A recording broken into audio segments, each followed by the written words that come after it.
Hello, hello, hello, everybody. My name is Rosalind Brown with Your Wealth Guidance.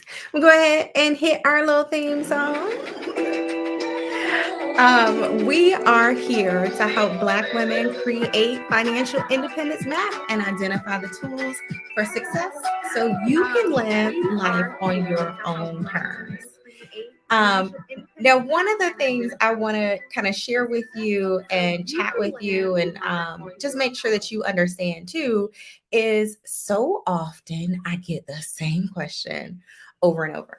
So, a little background about me is I started my career in financial services about 20 years ago.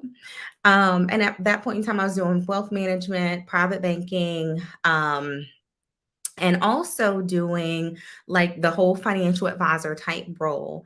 And so when you work a role like this, when you're doing a role like that, people are always asking you questions.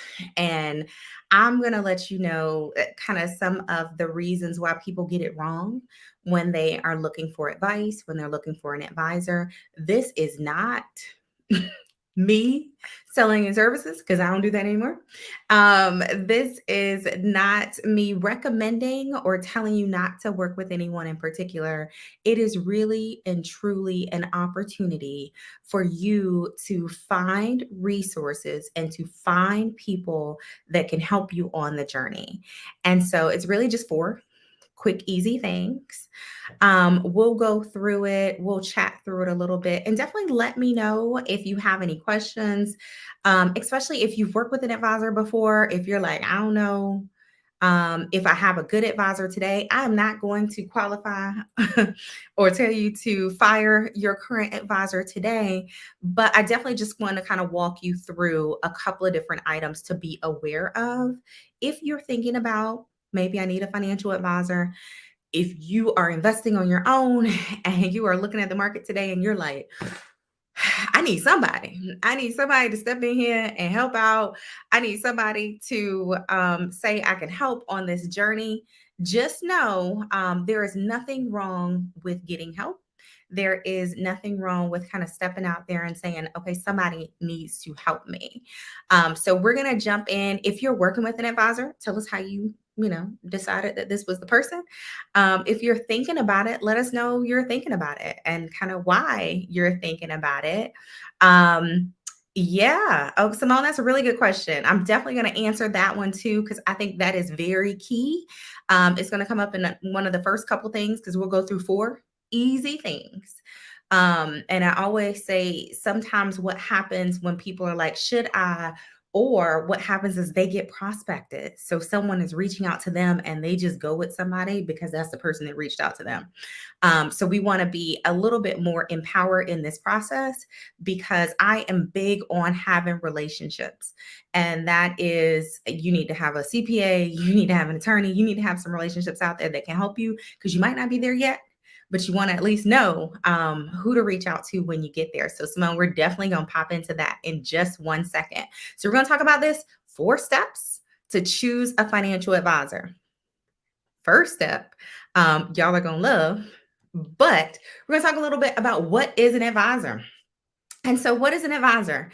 People are always like, I don't need a financial advisor, I do all my investments myself. Not all financial advisors only do investments. And so there are some that are investment focused. Cool.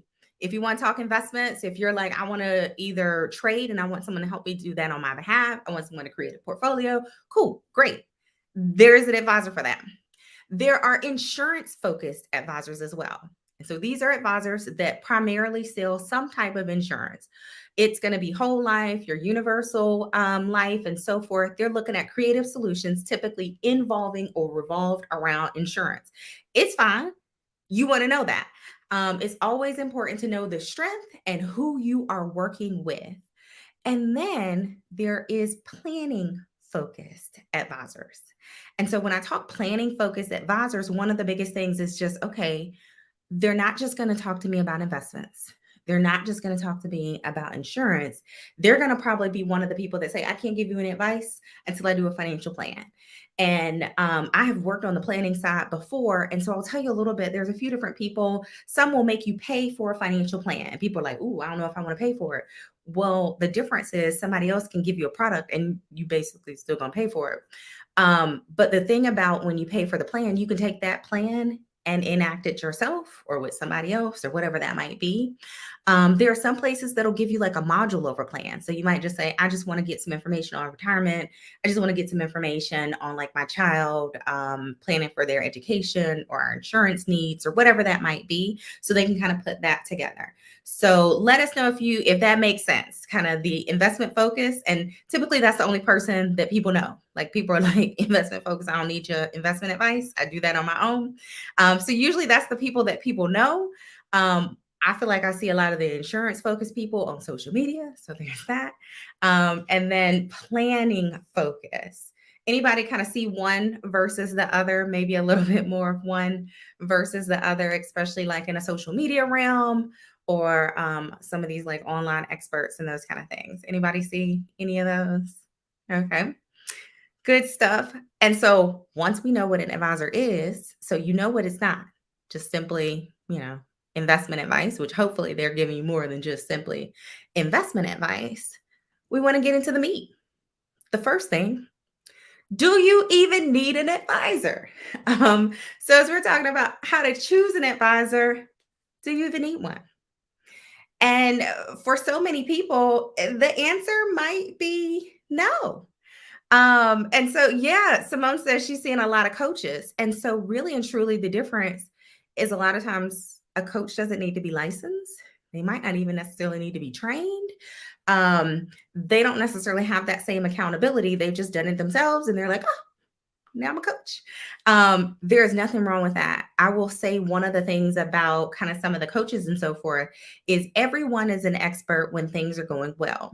So over the last few years, we've seen a lot more experts because things are going well. I was also an advisor in 2007, 2008. Um, so if you can imagine working with high net worth clients in that environment, but also I was working with a number of real estate investors. So everybody was a real estate investor because real estate was hot and everybody and their mama could get a loan and everybody was flipping houses and all this kind of stuff. And then all of a sudden, those people that were experts were no longer experts. And I definitely intend to see kind of something similar where people who are like, oh, I'm a coach. I can tell you how to flip this money. I can tell you how much money or returns I got in the last few years, all of that. I anticipate some of that might change as we go through this bumpier part of the market. And so that's one of the things when you talk about, do I need a advisor? Some people are like, I don't need an advisor. I got it. And so not everyone will need it and not everyone might even value it. But one, you need to know what you don't know and then also know when it's time to kind of lean on someone else. And so a lot of people self-serve. I am a big self-serve girl in a number of different ways. So if you know me, you know I do like my own home stuff. So I'm out there in the yard, like, oh, okay, I'm gonna pull these weeds, I'm gonna mow some grass. I am like, oh, I can unclog the toilet and all this kind of stuff. But I will tell you, anybody who has ever done the do it yourself. And so if you are a DIYer, more than likely you have encountered a situation where trying to save money, but doing it yourself has probably cost you more. Where I didn't have the tools, so I had to go get more tools. Or maybe I screwed up and now I got to call a professional because I messed it up more. Or I thought it was easy and I could do it. And then over the long term, it was something that somebody else could have probably fixed better. So I wouldn't have to keep fixing it myself. So all of these things are some of the reasons why you might need a partner. So absolutely nothing wrong with needing a partner. And there's nothing wrong with not needing one. And so one of the things I always say, ask yourself some of these questions. What is the complexity of your situation? There are some people out there, they're a straight W-2 worker. They are looking at, and I know Simone talked about, can someone help me with my budget? So maybe they're really just saying, okay, I'm saving a little bit for retirement right now. My credit is okay. I feel like I'm on track for retirement. I could probably be saving a little bit more. I don't have any real complex needs. I just want maybe some budget help. Perfectly okay. But it might not be that you necessarily need an advisor today because the cost involved with that advisor. So you might say, all right, I just need a budgeter and I just need someone to kind of assist me and walk me through this process, kind of help me get to the next level. Well, if that's the case, maybe you can get by using some free resources. There's a number of free resources. If you're in our Facebook group, we have shared a number of those. I ain't gonna shout out nobody because ain't nobody endorsing drop some money for this. But there are a number of free resources. I will tell you one might be your primary bank.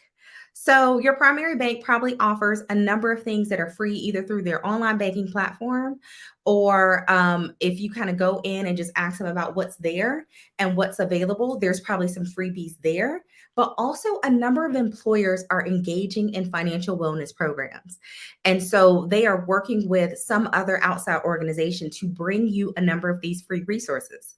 So if you were in that lane and you're saying, I am just getting started, nothing is like falling out the wayside, nothing is very complex.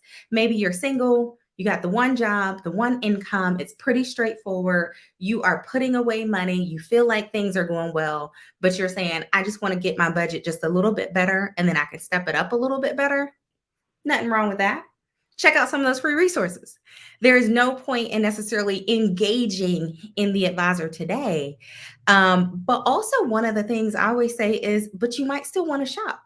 So you might still say, there's an advisor out there that you like, that you're not necessarily ready to commit to.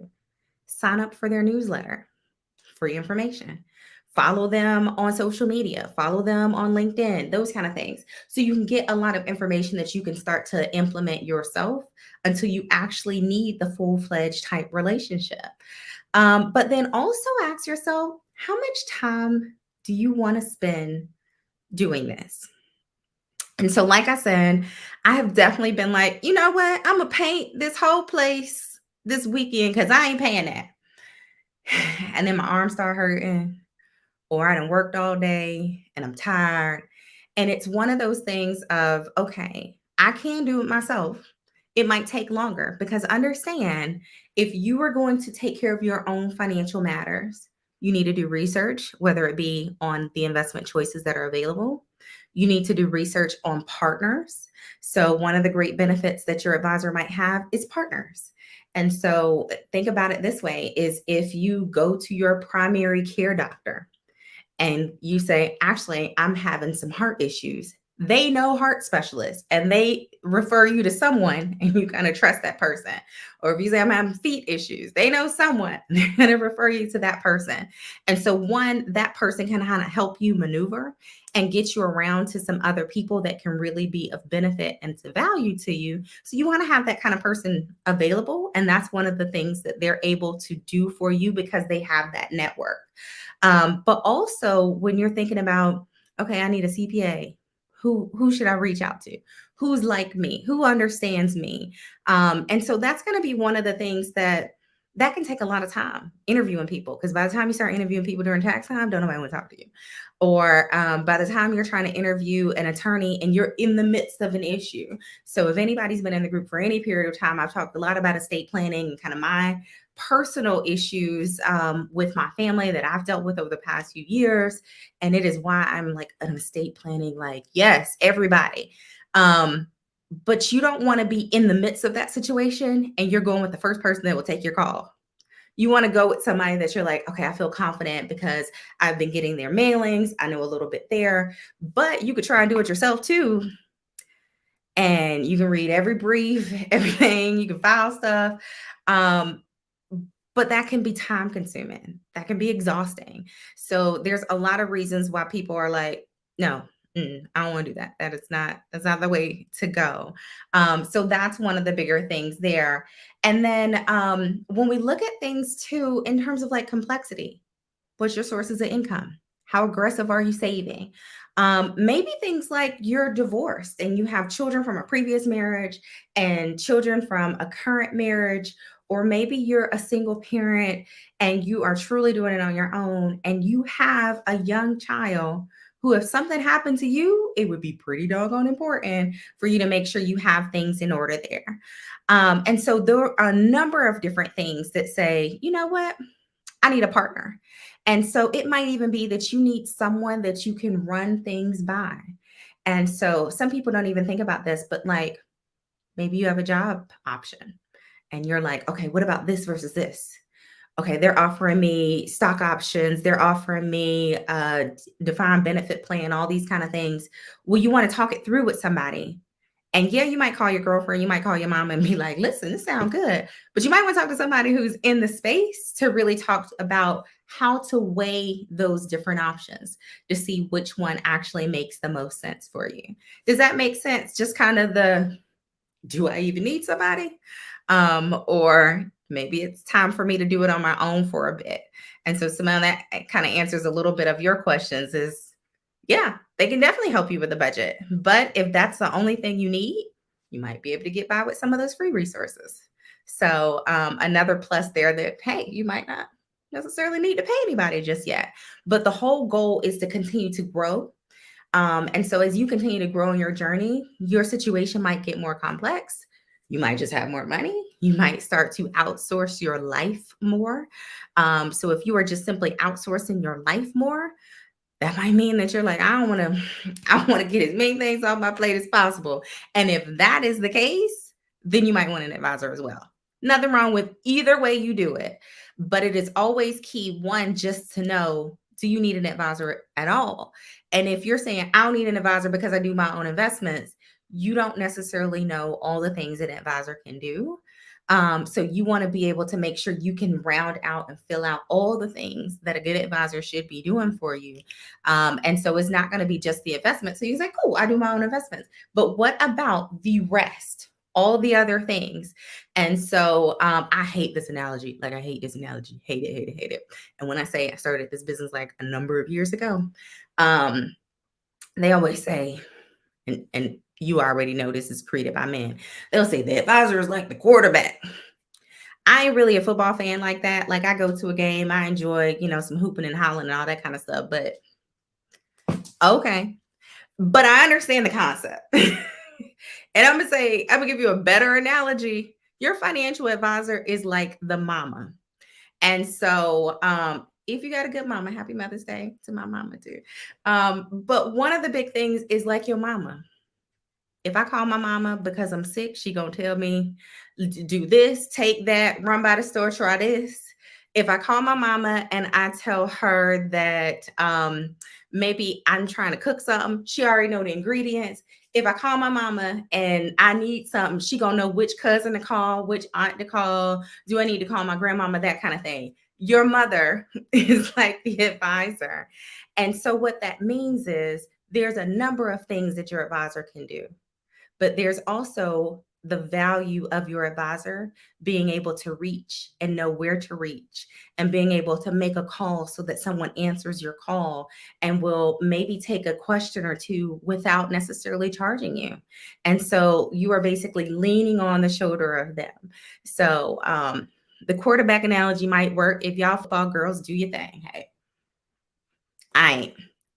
But definitely when I think about the advisor and where my mother is in terms of she gonna know everybody, she gonna tell you who to call, your second cousin, third removed, and all these kind of people, that is like your advisor. There's a number of things that they can do, but they know everybody else if it's something that they can't do as well. And so that is key because you don't want to go out there trying to source your own because it's exhausting. Because now you need to be an expert in all these different places to know if these people are giving you good advice, if you've asked the right questions, all of those kind of things. So this is the if you need or if you don't.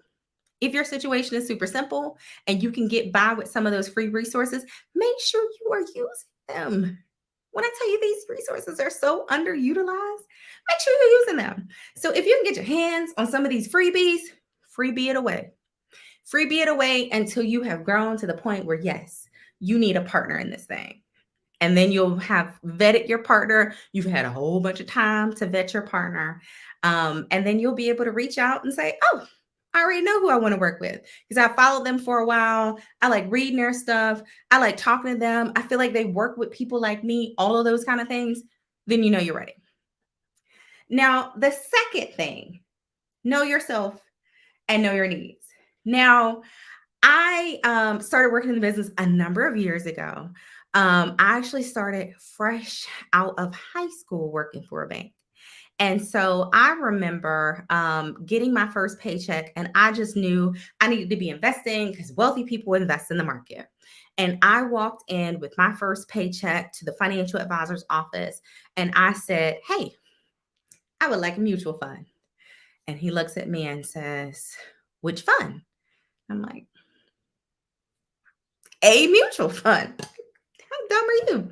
And he's like, I mean, so how long of a time frame? What's your risk tolerance? He starts asking me these very complex questions, which I think he failed me because he should have looked at me and said, "This doggone girl clearly don't know what she's talking about." But I was walking in to order something as if it was a commodity. But your financial journey is very customized and very individualized. And this is why I am anti like blanket advice where you might get something online and they're like, everybody should be in this fund. Everybody should be doing this. Everybody should be buying options and everybody should buy XYZ stock, whatever it might be. Because at the end of the day, you know yourself, you know your needs, and your needs are not the same as my needs. And so you would never go to a doctor that walked out into the waiting room and said, "Give all of them some aspirin and send them home." And somebody has the flu, somebody else has cancer, somebody else has a broken leg, and everybody leaving with aspirin. And that's how this financial advice happens. And so, opposed to giving actual advice, I want to give you advice in terms of how to vet the people who give you advice. And so, know yourself and know your needs. And so, what I mean by that, in even more detail, things to note. So, like I said, I started my career in the industry more so as a wealth advisor, which means my clients had to have a minimum in terms of liquid assets. They have to have a minimum net worth, and so those are the type of clients that I work with. So, if you walked in and you were trying to talk to me, and you're saying, "I have $20,000 I need some advice with," I would say, "I'm sorry, I'm not the person for you. I can recommend you to someone else." So you need to know yourself. Am I high net worth? Do I have complex income? So maybe I have income from a number of different sources. So you got that side hustle income. Maybe you are flipping houses. Maybe you're Airbnb in some places. Maybe your cash flow is irregular. All of those things are things to note. You want to know those income sources. So, is it business income? Is it rental income? Is it all dividend income? Like, how is that money actually coming in? And then the relationship type. So, what are you looking for? There are what's called point in time relationships, which basically means you go in for a specific issue. And I'll say the biggest reason that we see kind of point in time relationships is like an inheritance. So, you come into some money and you say, "I don't know what to do with it." So they run through some numbers, run through some situations, and say, "At this moment, this is what's good for you." That might work for you. But you might say, "I want an ongoing relationship, something where we chat maybe a couple times a year. We do a check in. We're measuring kind of where we are in relationship to those goals." That's a different type of relationship. But you need to know if that's what you want. You might say, "Listen, just get me going. just just push me along and I'll be good to go on my own." That's great too. But then also your time horizon. And so when we think about a time horizon, you may say, "I need someone to help me get through X. So I need someone to help me get through this divorce." And so if you haven't watched the video, we did a video about prepping for divorce. So I ain't saying nobody on their way there, but I need somebody to help me get through this life event. Or I need someone to help me get through this inheritance. I need someone to help me get through, maybe you got a really big bonus or something like that. So there is just kind of that time horizon that you're saying over the next few months, or until I'm able to settle this, or until I'm able to do X, Y, or Z. All of those things are things to know, and that's about you. So if I had known all of these things, um, I would have been able to go in where I said, "Hey, let me get a mutual fund." I could have gone in and said, "Listen, I am planning to invest X dollars and then X per month for the purpose of this money to grow either to a certain amount or for a certain thing. So I want it to grow for retirement. I want it to grow to buy a home, whatever that actually is. And then we would be able to come up with a recommendation that made more sense because child, I ain't even gonna tell you, but I learned. So I don't want y'all to pay price to learn like I learned. But it's one of those same things of just knowing yourself.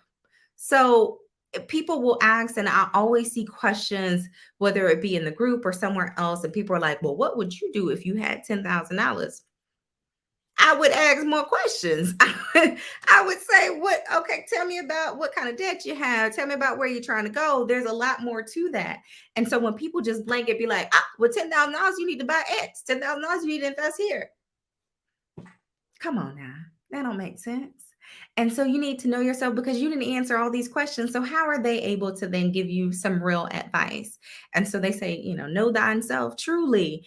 If you don't know where you are, what you're looking for, this is exactly how people get taken advantage of, because somebody will swoop in and they'll start to tell you what you need, opposed to you actually being in a situation where you can convey what you need and make sure the person that you're sitting in front of can actually deliver on those things that you need. And so I'm 100% that the first thing you need to know, do I even need an advisor? Cool.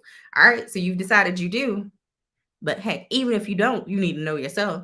Because if you're going out there and looking for resources, are you looking for resources for people that do X, for people who are business owners, for people who are in real estate, for people who are high earners, for people who are low earners? The reason being is because there are different things available depending on where you are.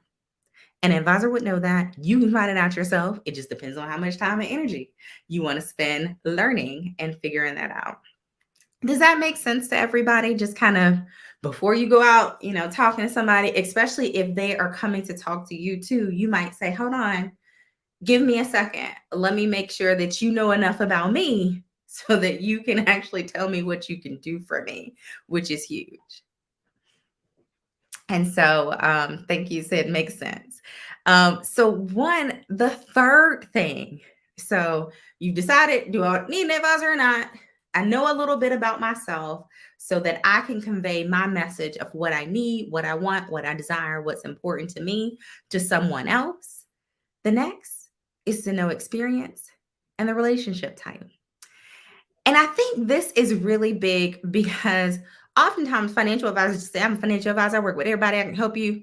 Child, no, no, no.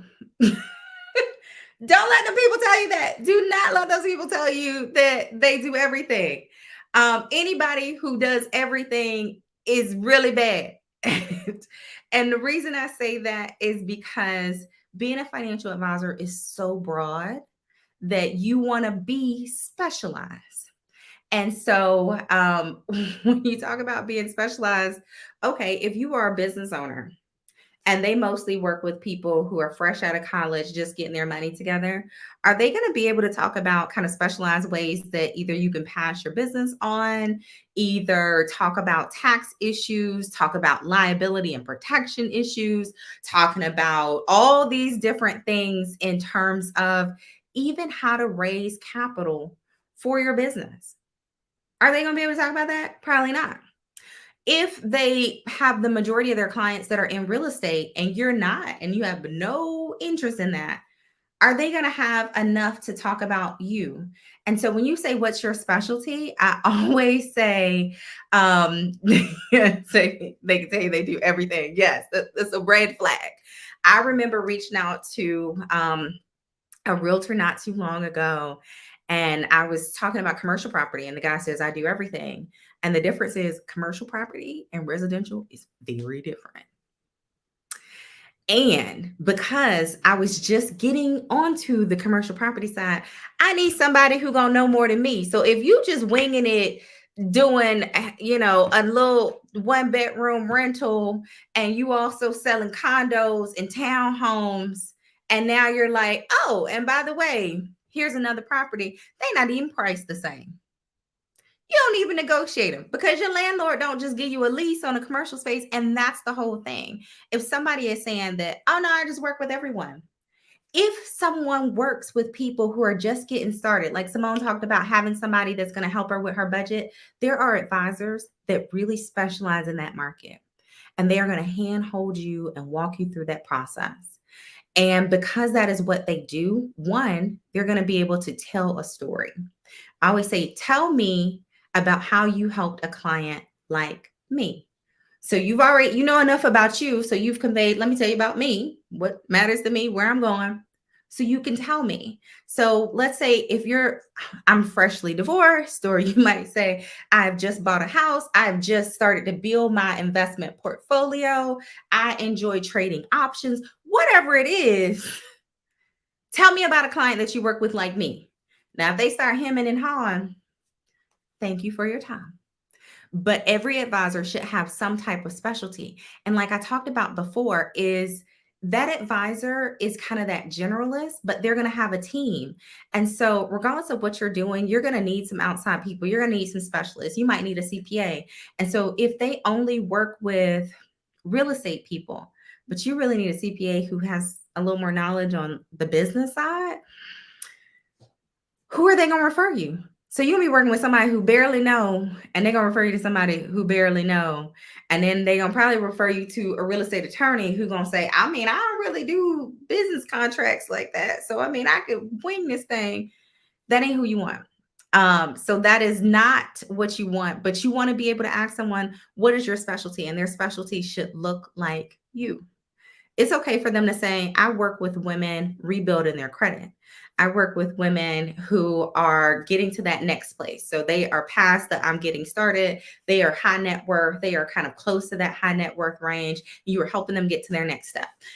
Some people work with people who are close to retirement. There's a number of different specialties, but once you know who you are and kind of where you are and your goals and all that of where you're going, you'll know if their specialty is yours. So, I mean, if they don't do what you do, like, I mean, and we Black women. So, I mean, if you went to somebody who's like, I'm trying to get a sew in, and you look at all their work and they don't do no sew ins, you wouldn't sit in their chair. And this is the same thing. So not only that, you want to say, what type of solutions do you offer? And I think this is big. You want to ask them solutions, but not a solution for you today. Tell me the type of things that you can provide. And this goes back to before, because when we talked about there's different type of advisors, some that are just investment only. So when you say what type of solutions, they're going to say, I provide investment advice. I talk about individual stocks. I do manage money, all of these kind of things. Cool. Thanks. Glad to get that information. If you're on the insurance side, they're going to say, I do all of these insurance options. I provide all of these solutions insurance based. Great. I am so happy. Or they're going to say, I provide a financial plan. With that, I can help you implement, or I can just provide that and we can do updates or whatever that might be. So you're going to get a couple of different answers there. If they won't answer it, or if they say, I provide everything. So they give you another one of them doggone general answers. I'm a generalist and I don't have a specialty. I work with everybody and I provide everything. Once again, run. We had a conversation a couple weeks ago and we talked about financial wholesalers in terms of there are so many financial solutions that exist out there. It is impossible for someone to know everything. So if they are a generalist and they offer everything, then they don't know enough about nothing. Don't be their guinea pig. We are not guinea pigs. And this is big. How are they compensated? I will tell you the worst answer when I ask, how much are you paying? And they say, nothing. Now, I don't know how much y'all know about banks, investment companies, insurance companies, but they ain't not for profits. And despite how the economy rolls, a lot of them still making money, which means it's very few products that they're providing that cost nothing. So if you think you're paying nothing, you're probably paying twice as much. That's how it goes. So you want to ask, very point blank. How are you compensated? And not simply how are you compensated, because somebody might give you kind of a roundabout, but you want to ask, if I invest X in Y, how much would you receive? And if they hem and they ha, they lie, because you sit in front of a client and you're like, okay, if they give me this 100,000, they put it here, they already know they commission. They know they commission, they know the incentive, they know something. And so don't ask them to do the basis points, because unfortunately, most people don't understand basis points. But that's how a lot of people in the financial services industry speaks. Say, no, no, no, if you could help me calculate the basis points. So help me come up with a physical number of, if I give you X and do Y, how much would you make? There's nothing wrong with them telling you, and they should be okay with telling you. And you should be okay with knowing. Reason being is because they are going to do a service for you. That service is not free. Free stuff is never free. But also to know that you want to know what you're paying for, and you want to know how much you're paying so you can know if it's even adequate. Is it too much? Is it something that you can negotiate? Is it something that is a flat fee? Is it something where if you invested 20 versus $10,000, you would actually pay less? You want to know these things, and you want someone who's transparent enough to let you know that. And so sometimes these organizations, they're like, oh, I mean, I don't really get paid anything. I don't get paid a commission. No, ask them. Like, how much? How much is a hard dollar would you get if I invested in Y?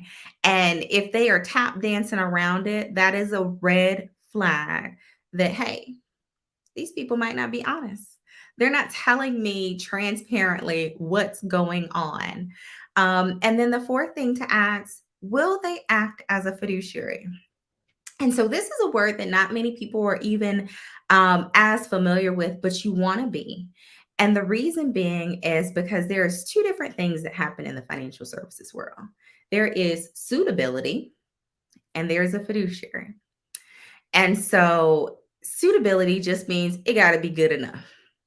So, hey, you told me you want to invest in something that gets you an 8% return over the next 20 years, and I put you in Y. Yeah, I mean, it might have cost you double what I could have put you in, but it's good enough. It's good enough. Based on what you told me, it's good enough. I mean, it might not take into account your tax situation. It might not even be right in line with your risk tolerance and so forth, but it is good enough. And that's what most people are under, or most advisors that you're working with are probably just under the suitability standard. And so where you're like, oh no, my advisor takes care of everything. They do all this kind of stuff. They just giving you what's good enough. But we don't want just what's good enough. We want the best. And so when it comes to a fiduciary, the difference is a fiduciary has to do what is in your best interest, taking away any conflicts of interest on their behalf. Which means if you take that same investment guidance and you say, here is that same $10,000 block of money, and I'm looking to make or have X return and all of these things, they're going to have to say, what is the option that would get them to their goals and have the least amount of fees? And one of the bigger things about a fiduciary is held to that higher standard, and you can go after and recover from a fiduciary. A suitability standard is so low that it's like, did I brazenly steal their money and throw it to the wolves? No? Oh, okay, good enough. Pat on the back, enjoy your commissions. And so that is a very big difference. And so if you ask someone if they're a fiduciary, one, if they don't know, once again, if they can't answer, what is your specialty?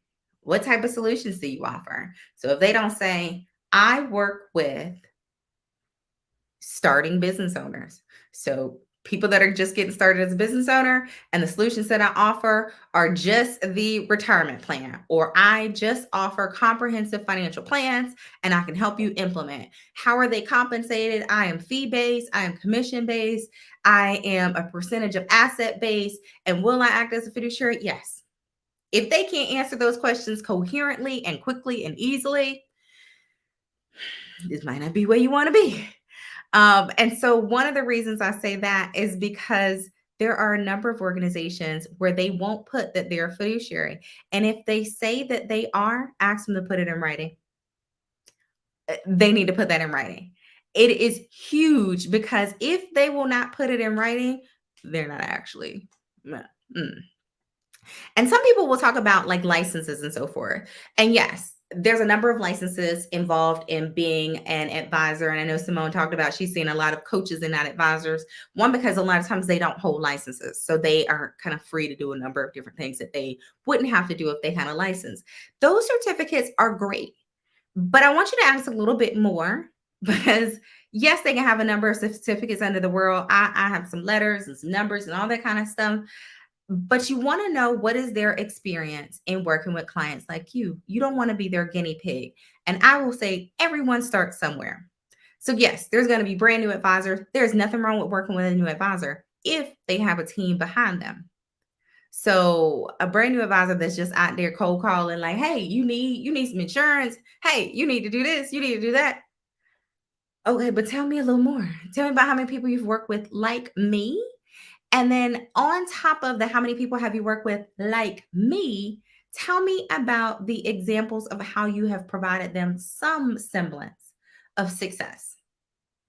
I don't care about all them letters behind your name because you can get all them letters and still don't know nothing and still do a client dirty. No, don't tell me about all those. Like that's nice. It's a great way to kind of get some base level that they've actually invested some time in their craft and they know a little bit, but that ain't enough. Do they know clients like you? And then the last thing, if they say they have licenses, most people don't do this. Check. You can check them. They're public knowledge that you can actually check these things. So if they are actually a financial advisor and they are doing investments, they will have a FINRA license. And you can go to FINRA.org, type in their name, poof, the license gonna come up. You'll know when they got their licenses, you'll know which licenses they got. But one of the big things too is you'll know if they have complaints against them. Big deal. And then the other thing is if they say they do insurance, the states regulate that, and you can go to the state's insurance website and check. So I've had people there were like, I've been doing this, all that, and then I go look and I'm like, but you just got your license like 6 months ago. Now you're an expert. Like, once again, do you want to be their guinea pig? A loud voice does not necessarily mean this is the best person for you and the person you want to take a risk on. So there are a number of ways that you can do your due diligence and know, is this the person for me? So hopefully you'll have those questions kind of in your back pocket. Like, all right, does this make sense? And then the last thing, and this is the big thing that most people don't think about. And it's just agreement on how to measure your results. And what I mean by this, and this is why I'm so anti like some of these advice and so forth that you get, because they are saying, I made X amount of money, but will you? Because by the time they told you, like things have changed, the environment changed, pricing changed, all this kind of thing. What spells success? But not only that, you define that. So, what does success look like? Is it a certain amount of money saved? Is it you want your budget in a certain place? So, you want a little bit more disposable income? Do you want something for your children later? Do you want a estate plan that you can feel good about that's going to pass through the generations?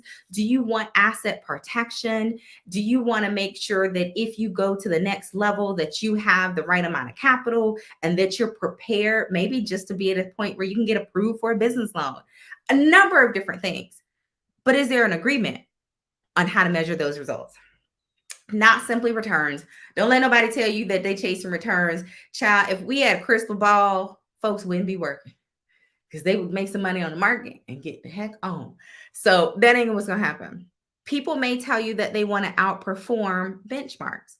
That can work. That can make sense. So they'll say, if whatever the market is up, I want to beat that. If the market is down, I want to be less down than everybody else. But you want to know what benchmarks are they using and ask them why.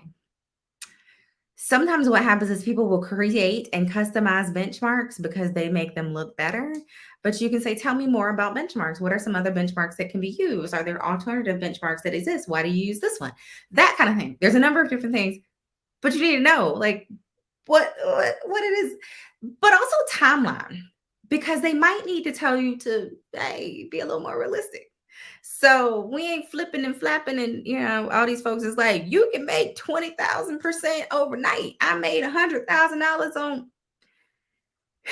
If your advisor is telling you that, run, run. Because there's a lot of places where you can get that kind of return, and it typically is not legal. So let's come up with a timeline. One, so you'll have a reasonable expectation. But I think a timeline is even more important when we're in an environment like today. Because in an environment like today, if your timeline is for retirement 20, 30, 40 years from now, you can be focused on it is not these last few days where you are seeing all the red on every single holding that you have. We cannot be narrowly focused because we are looking bigger. And so, if that is your timeline, it allows you to say, okay, when do we look and see where we stand? Not every day, because today, child, hey, not every day. But what is the timeline of success? And then how do we benchmark where we are? So if they are helping you with your retirement savings and you say, I want to retire in 10 years, you don't wait to chat with them again in 10 years. It might say, we chat quarterly, or I'll send you a quarterly update, and then we'll actually sit down on an annual basis. Don't call them every single day. It's always a client to be like, did you see? You saw my portfolio? Hey, not today. But it also might be something that you're trying to do. So you're trying to make sure your children get to college, you're trying to make sure you can pay off X, or you're trying to make sure that you can purchase Y. What is your timeline, and how are you going to be able to check in to make sure that you're actually getting there towards your overall timeline and those goals? That's huge. And then the accountability. Who is keeping them accountable?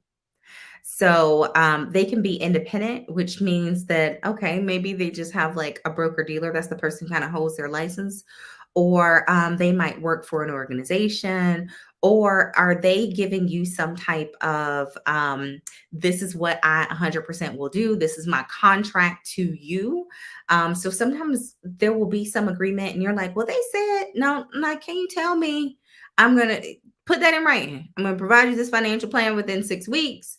And then we're going to implement within the next 3 months. And then a year from now, we're going to check in. What is the accountability of what they actually said and what you can refer back to? Because these matters are complex, regardless of what these folks say. They own the TikTok saying, oh yeah, I flipped it, rubbed it down, and poof, now I got $1 million. That's not exactly how it works. And so you want to be able to have some accountability of this person is hired to help you. Are they helping you? And then what is it that they said they will do that they will actually do? That's key. Now, one thing I always want to go through too is red flags. So flag on the play. When you start listening to certain things, guarantees. Typically, most disclosures are going to say it is not guaranteed. It's usually in fine print. And it's usually in fine print on like the first couple of pages and maybe on the last couple of pages. But most people don't read font if it's like this big. So they don't read, this is not guaranteed. But see, somebody might be telling you, oh no, this is so safe. Like, this is the best thing. Like, God, no. Ask them, is it guaranteed? Can you put that in writing? Like, I need to see the guarantees. What does that actually mean? If there's a quick solution, and I had a really good mentor kind of starting off my career, and he said, you should think of this as if you were going to the doctor. And I'm sure most of us have gone to the doctor, and if something is wrong, and it depends on the severity of it. So you walk in and you got a burn, and they're like, oh, yeah, that's a burn. Here, put that on there. Great. Easy, simple, fix. But if you walk in and you're like, my stomach has been hurting for the past few months, or heck, hopefully it ain't months, but maybe the past few days.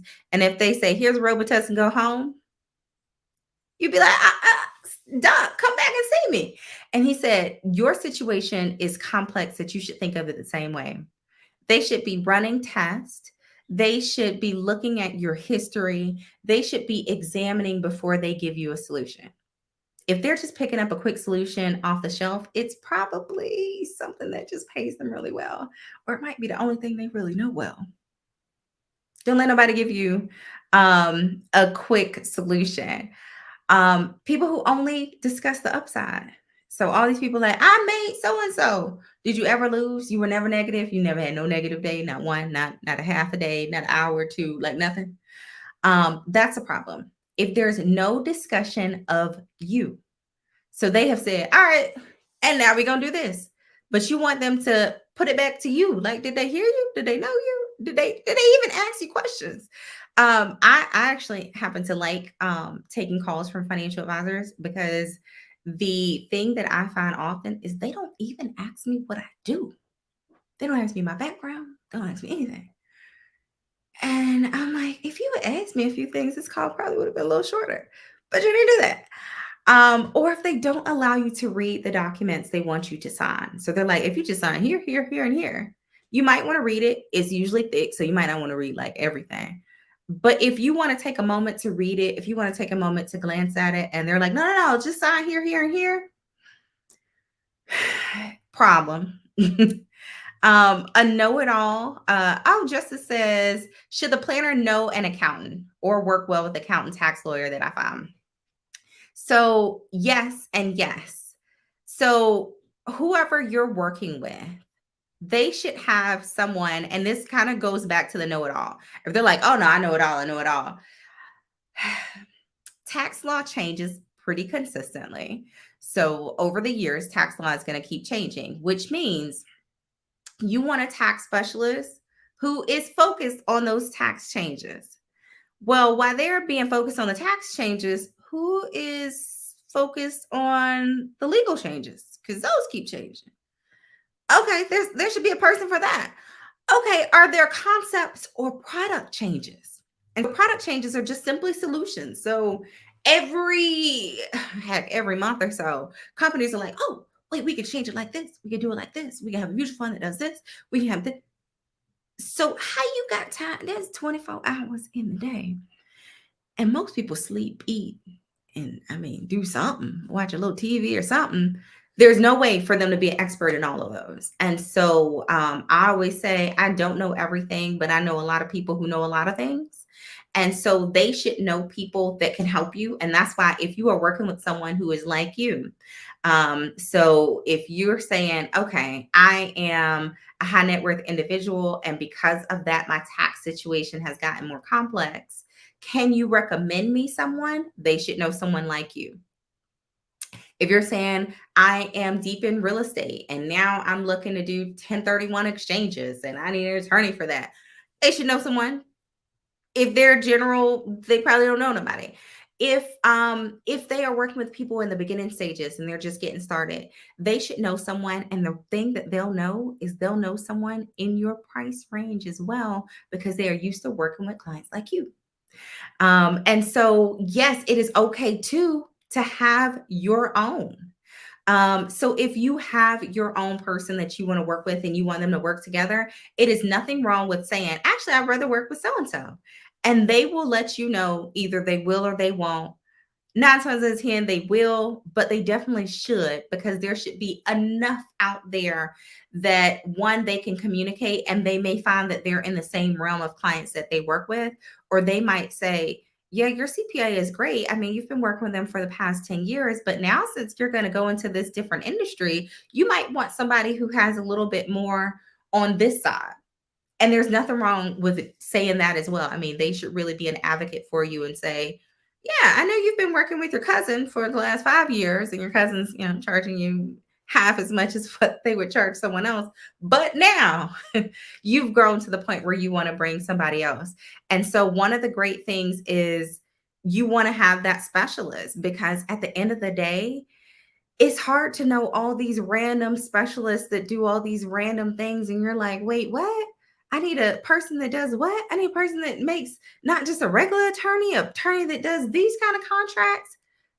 If you're working with an advisor who specializes in your space, I was actually just talking to an advisor earlier today, and they are working in a specialized space of business exit and transition.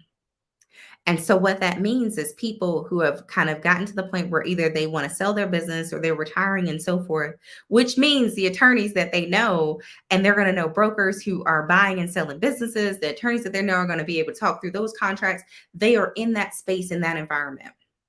that's where you need to be. Someone who is in your space and in your environment. So yes, just as definitely they should be able to help you and point you in the direction of the person, but they should also be able to work with who you're working with.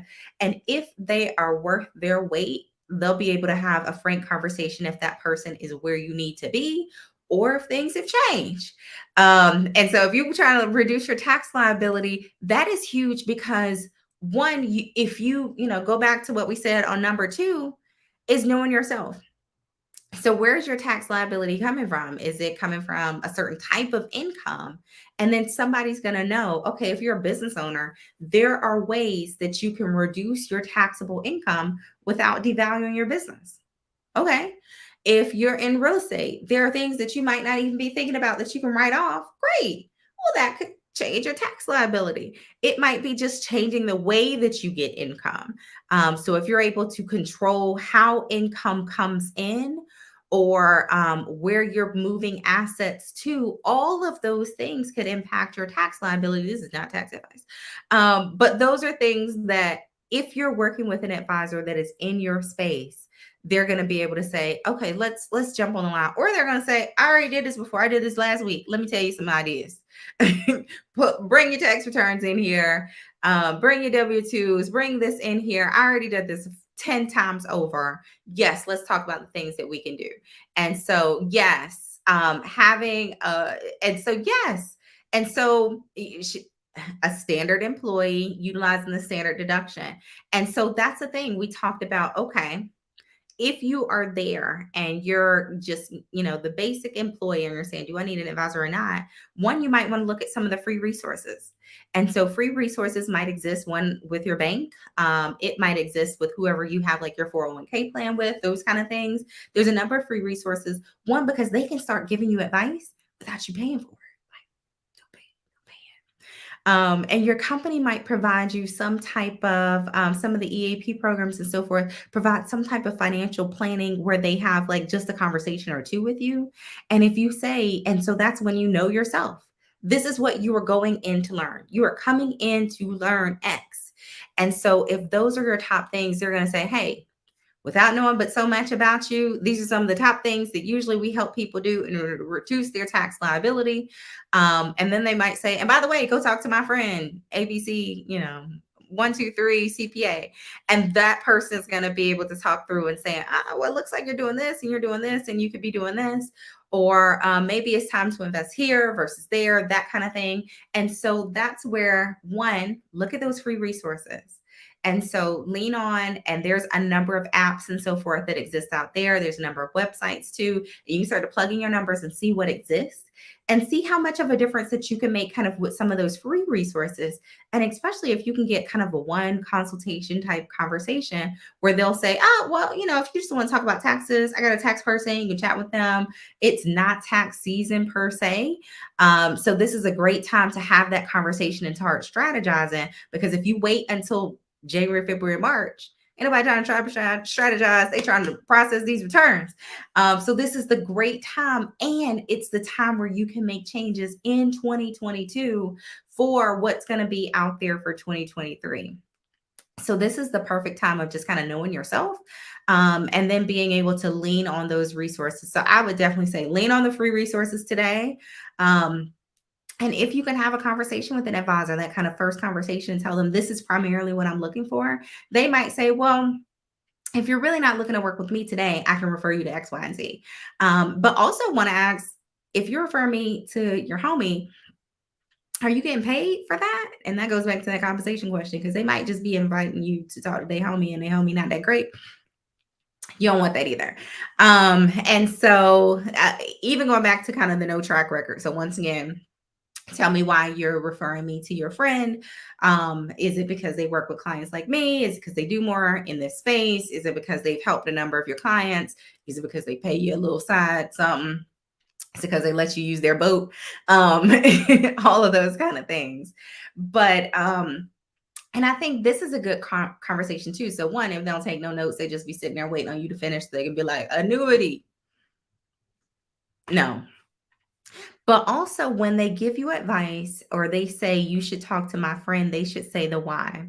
So when they say, I think you should do X because you said reducing your tax liability is important.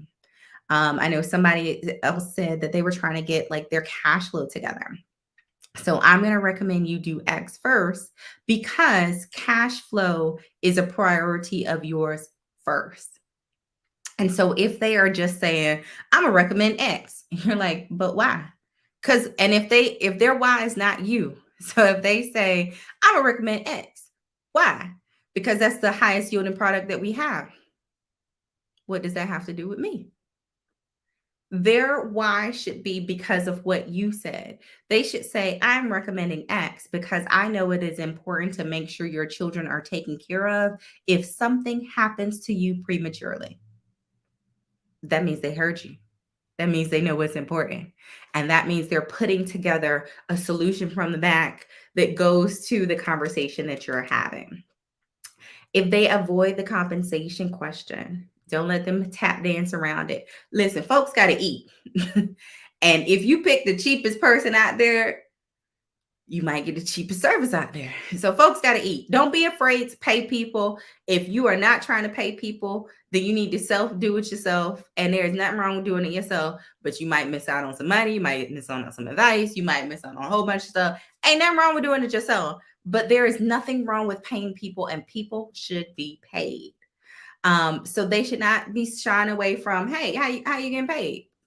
How do you get paid off of this transaction, this that you're doing for me, that kind of thing.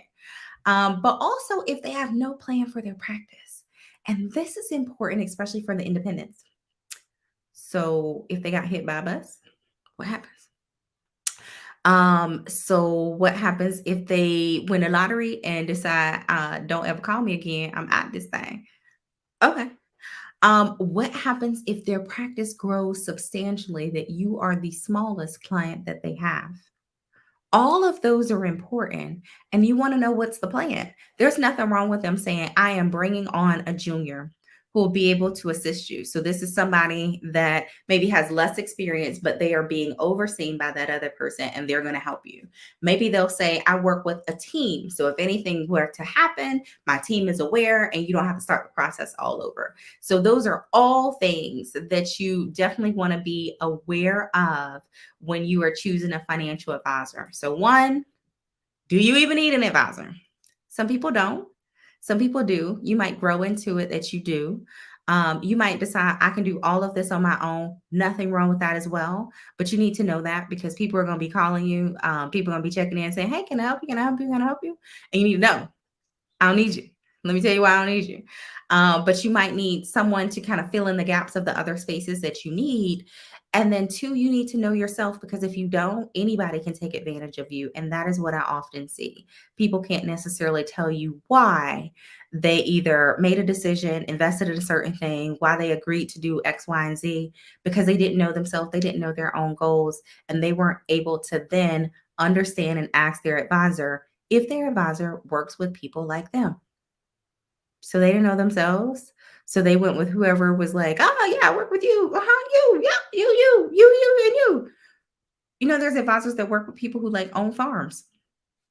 They got some special stuff going on way out there in the farm. Okay. If you're a farmer, or if you own a farm, but your advisor won't come out to the farm, they might not understand what you're doing enough in order to really help you on that journey. So you want to know that specialty, but then last, but definitely not least, is to just be able to agree on the measurements. And so you want to know that how you are measuring success is the same way that they are measuring success as well. So if you're just looking for returns, they probably need to help you with a better measure of success because today you're not going to feel good. But also just to look and say over the long term, what type of relationship is this that we're going to have? Am I just going to do this single transaction and never hear from you again? Happens. That could be okay if that's the relationship that you all have decided. But if it's something where you're saying, I expect to talk to you. So just as if you're talking about from a tax perspective, okay, you need to see if in 2023 your tax liability is different from the year before. And then if your tax liability is going to be different going forward, enacting some of these things that were put together.